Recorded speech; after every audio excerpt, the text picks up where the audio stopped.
Well, good morning. We are out for a nice walk here on Pratmak Hill here in Pattaya, Thailand. And this is the video where I show you for 30 days what my cost of living was here in Thailand. Thailand now has a 60-day policy. When you arrive, you get 60 days at the airport. Nice. That's awesome. That's why I traveled to both Hawaiian and here to Pattaya. I gave you 30 days cost of living in both places. This is going to be the Pattaya video. How much did it cost for 30 days living here in Pattaya? In this video, I am going to show you the different hotels that I stayed in, tell you their names, give you a full video breakdown as well as the price per night. I'm also going to show you low-cost meals, great prices in the meals that I ate. When it comes to transportation, I'm going to show you the different forms of transportation that I took as well as what I paid for them. We've got a lot of information here. 2025 is going to be an incredible year of travel, and I'm glad you're all coming along with me. And I love doing these 30-day assessments, showing you the real cost of living, this lifestyle. Traveling as a nomad, traveling with one backpack. I like to give you the real costs and what it takes to live this lifestyle. We've got a lot to cover in this video. Let's go.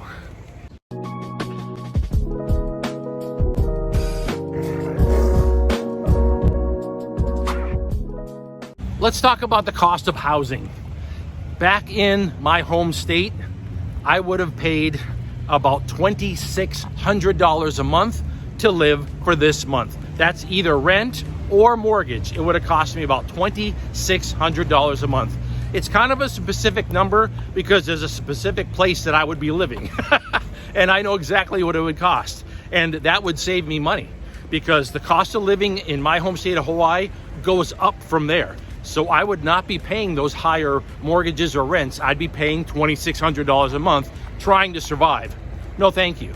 Since I have been here in Thailand this 30 days, I have kept my cost of living down to around $550 to $600 a month. Oh my gosh, that's incredible. That's with all utilities and Wi-Fi included. I'm gonna show you the places that I stayed at. Housing costs, gone. I love it. Let's take a look at where I stayed this month in Thailand. In Bangkok, I stayed at the Nana City Hotel. I like this place. It costs $30 a night. It's right on Soi 4 Nana, very close to the Nana rail station, so it's very easy to get to. And for $30 a night, it keeps me right in the center of Bangkok where I get a lot of things done. Then I move on to the next location that I stay in Thailand. But if you are in Bangkok, I will tell you, for $30 a night, Nana City Hotel is a great way to go.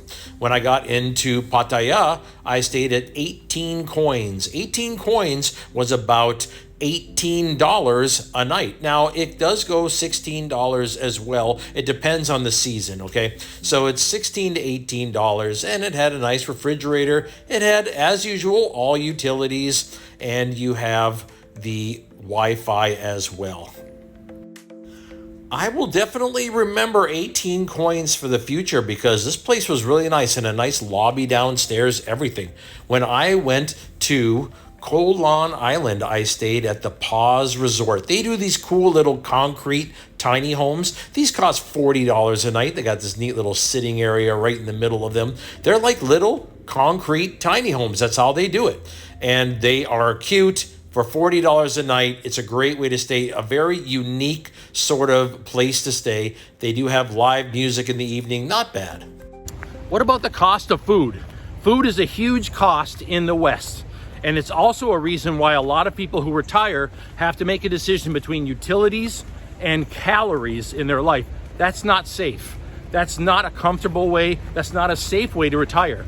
And actually living in Southeast Asia has made it possible for me to enjoy good meals and not worrying about having a roof over my head with utilities. That is a key thing for surviving our retirement.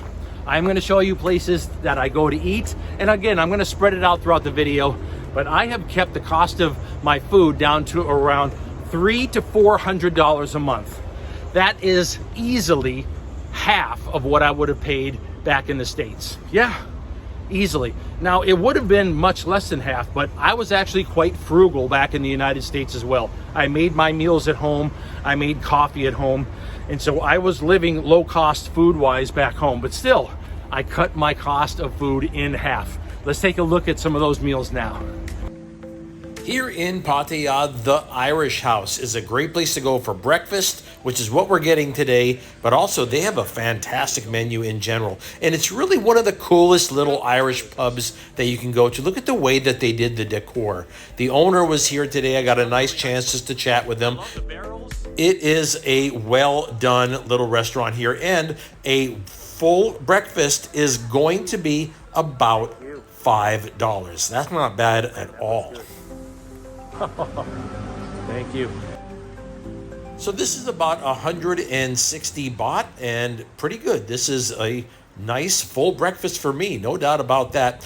Now, while I was here enjoying this breakfast and coffee, I also had a good conversation with the owner, who told me that they now have a business upstairs that they're doing with t-shirts and polo shirts and all of that for some of the local sports teams and the local establishments. So they have custom made shirts. And I thought I'd go upstairs and take a look and see what they are doing. So I'm going to show that to you. So on the second floor, they have this t-shirt business. I'm going to show it to you, and who knows, maybe I'll order something. Upstairs, they do just about everything. I was really blown away. They have a wonderful business here, and they're doing very colorful shirts, everything that you want. They can do designs and images on there. And how interesting, they just kind of went onto the website and pulled off my image. This is just an experiment. It's not any kind of merchandise or anything. They matched all the colors. They put the YouTube symbol on there. I was like, wow. This is great. By the way, they can do a variety of colors on each shirt.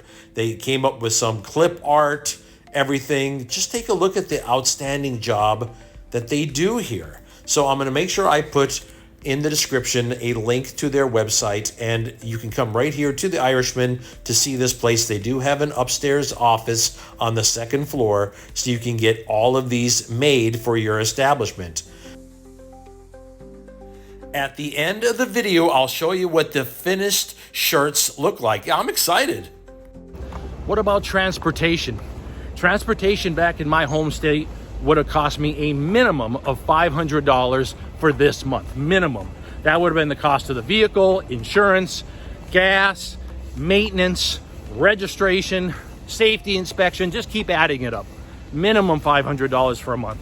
And that's for a low-cost car, which is what I drove. Here in Thailand, very different. I don't have a car. I don't have a car payment. And my cost of transportation is very low. I'm gonna show you some of the ways that I got around this month, and you can see the real costs. Let's go. Anywhere I need to go when I am here in Thailand, I just jump on one of these scooters for between 50 and 100 baht. That's $1.50 to $3. I get anywhere I want to go. This was on Koh Lan Island. I really enjoy it. And I do so much walking, I don't really take public transportation or commercial transportation. I just walk. This was on the way to Koh Lan. It cost $1 to take the ferry over to Koh Lan Island. Yeah, that's transportation costs I can handle. Also, of course, in Bangkok, you got the rail system. That's $1. Outstanding rail system. And then to get around the country between Hua Hin and Bangkok, it cost me about $6 for a fan room. An air-conditioned spot would have been $12. Let's talk a little bit about cell phone costs, about data, about what it costs for me to have a cell phone connection. It costs a little bit more than it does for most people. Why? Because I pay for an international plan, which gives me unlimited data. I need that because I'm running a business here. I'm running an investment business, and I'm also running this channel. I need that level of data. Most people do not. You do not need to pay as much as I do for data just to travel the way that I do around the world. In fact, you could have the lowest cost plan that your carrier will offer and just use Wi-Fi for data. Don't worry about all these data costs. This is a unique cost for me. What is healthcare costing you now? I'll tell you what, back in my home state, healthcare would have cost me probably about $600 for one person. For a family, easily about $1,500 to $2,000. Insanity. But by traveling the way that I do, I have cut my cost of healthcare to $100 a month. That's what I'm paying for healthcare. And it's offering me three basic things that I like to see in a healthcare plan. First, I want to make sure that it covers emergency room. Second, I want to make sure that it covers a few days in a hospital so that I have some place to go and get treated if I need to. And third, I want to make sure in a severe case, it will expatriate me back to the United States. Those are the three things I look for. What do you look for in a healthcare plan? By the way, you may have noticed that for the last few months, I do have a link in my description. The first link talks about travel healthcare plans. You can get a lot of information about travel healthcare there. A lot of you have asked me about airfare costs. That's valid. I will tell you, airfare has not been as bad as people think. First of all, getting from my home country, the US, into Southeast Asia and back one way is about $450. Round trip, I can usually get it for about $690 to $7 range. Now, just trying to do little round trips around Southeast Asia, I've kept that under $100 a round trip. I'll put down some of the airlines that I look for when I travel here in Southeast Asia, and it's been fantastic. Airfare has not been a problem. In the next 12 months, I plan to stay longer in each of the countries because many of them have now extended their on-arrival visas. Sounds good to me.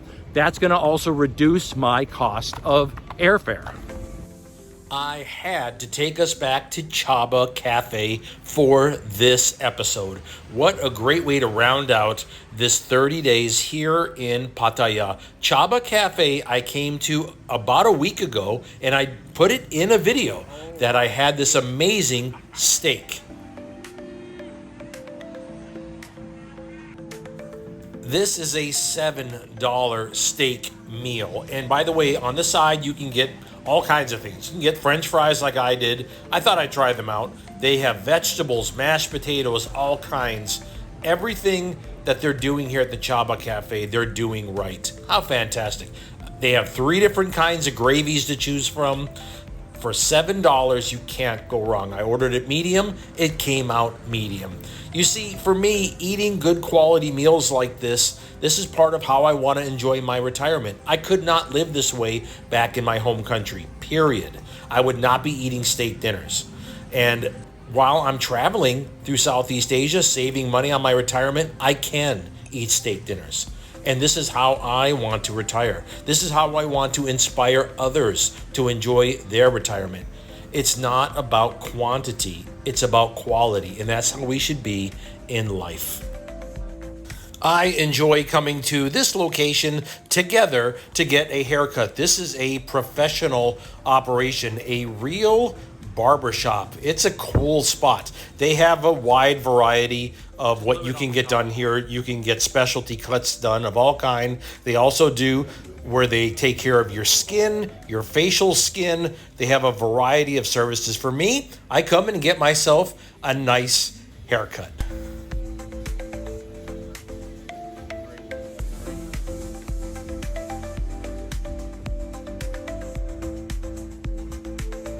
Of course, a traditional shave around. I love that. You know, that's how you know you're in a real traditional barbershop style. You come in like this, you're going to pay about $7 or $8 American for a nice haircut, and it's so worth it. Oh man. Oh, that looks really good. Okay, let's give that a try. Look at that. Oh, that's a back. I like it. It looks great. So this is here above the Irish House. It is called the T-Shirt Warehouse, and they take care of coasters, hats. You've got all the different kinds of shirts, T-shirts, anything you need made. The lightweight athletic material like this is so comfortable. A big thank you to T-Shirt Warehouse. I want to thank you for spending some time with me today. We got a chance to cover what 30 days here in Pattaya, Thailand has cost me. The real cost for living here in Thailand as a digital nomad. It's not exact down to every penny. But I'll tell you what, I tried my best to keep it as close as possible and to give you a good number of what it costs to live here this way in Southeast Asia every month. Would you like to learn more about this lifestyle? Would you like to learn about traveling the world as a minimalist with one backpack, low cost? If you would, like and subscribe to the video and come along with, because that's exactly what we talk about here. If you want to know more about the sandals that I wear, the great sandals that have gotten me through for years, there's a link in the description for those. If you want to know more about the backpack that has gotten me through over 7 years of constant travel all over the world, there's a link in the description for that backpack as well. Oh man, new country next video, and I'm looking forward to it. There's a whole year of wonderful travel ahead of us, and I'm excited about it, and I'm glad to have you along. We will talk again soon. Aloha. You can never be too safe in Pattaya. Just look, I was flanked by a ninja attack cat of Pattaya. Just look at him. A vicious beast, pretending to act like a sweet potato. The fact is, at any moment, he could sink his razor-sharp teeth into my flesh. A beast to be reckoned with. Ruthless, bloodthirsty. The ninja attack cat of Pattaya. Let's talk a little bit. Okay, try it again.